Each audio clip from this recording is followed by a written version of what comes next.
সরকারের দায়িত্ব গ্রহণের পর প্রথম বিদেশ সফরে মালয়েশিয়া যাচ্ছেন প্রধানমন্ত্রী তারেক রহমান। আগামী ২১ ও ২২ জুন ২ দিনের এই সফরে তিনি মালয়েশিয়ার প্রধানমন্ত্রী ও গুরুত্বপূর্ণ ব্যক্তিদের সাথে বৈঠক করবেন।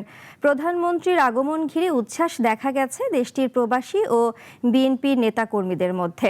বাপ্পি কুমার দাসের রিপোর্ট, জানাচ্ছেন শাশ্বতী সরকার। মালয়েশিয়া দিয়ে শুরু হতে যাচ্ছে প্রধানমন্ত্রী তারেক রহমানের বিদেশ সফর। সরকারের ক্ষমতায় আসার পর এটি হবে তার দেশের বাইরে প্রথম রাষ্ট্রীয় সফর।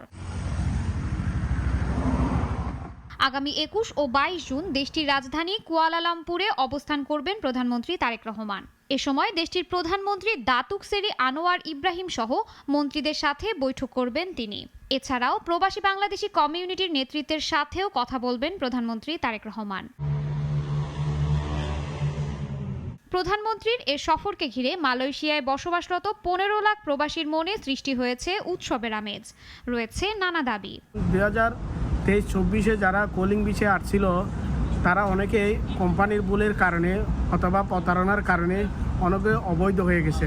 আমরা যারা স্টুডেন্ট বিষয়ে আছি যে আমরা পার্ট টাইম ফুল টাইম যে কোনো কাজ করতে পারি। অনেক বাঙালি ব্যবসা বাণিজ্য আগ্রহ কিন্তু করতে পারতেছে না, মালয়েশিয়ার সরকার দিতেছে না। বাংলাদেশের সাথে মালয়েশিয়ার সরকারের সাথে আমরা যেন লিগালি সেখানে ব্যবসা করতে পারি এবং আমরা যেন আমাদের ব্যবসার কাজ যেন আরো সহজ হয়। এদিকে প্রধানমন্ত্রীকে বরণ করে নিতে মালয়েশিয়ার বিএনপির নেতাকর্মীদের মধ্যে চলছে ব্যাপক প্রস্তুতি। করা হয়েছে কয়েকটি প্রস্তুতি সভাও।